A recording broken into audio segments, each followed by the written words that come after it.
యేసు రక్తమే జయం పరిచర్య ప్రైజ్ ద లార్డ్. ఏప్రిల్ 29వ తేదీ 2024. ఈరోజు దేవుని వాక్యము, జీవము గల దేవుడు మీ మధ్యనున్నాడు. యెహోషువ 3వ అధ్యాయం 11వ వాక్యము.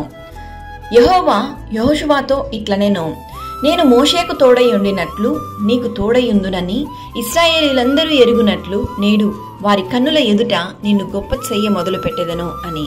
కాబట్టి యెహోషువ, మీరు ఇక్కడికి వచ్చి మీ దేవుడైన యెహోవా మాటలు వినుడని ఇశ్రాయేలీలకు ఆజ్ఞాపించి వారితో ఇట్లనెను, సర్వలోక నాదుని నిబంధన మందసము మీకు ముందుగా యోర్దానును దాటబోచున్నది గనుక జీవము గల దేవుడు మీ మధ్యనున్నాడనియు మీకు విరోధముగా ఉన్న శత్రువులను ఆయన వెళ్ళగొట్టుననియు దీనివలన మీరు తెలుసుకొందురు అని దేవుని వాక్యం సెలవిచ్చెను.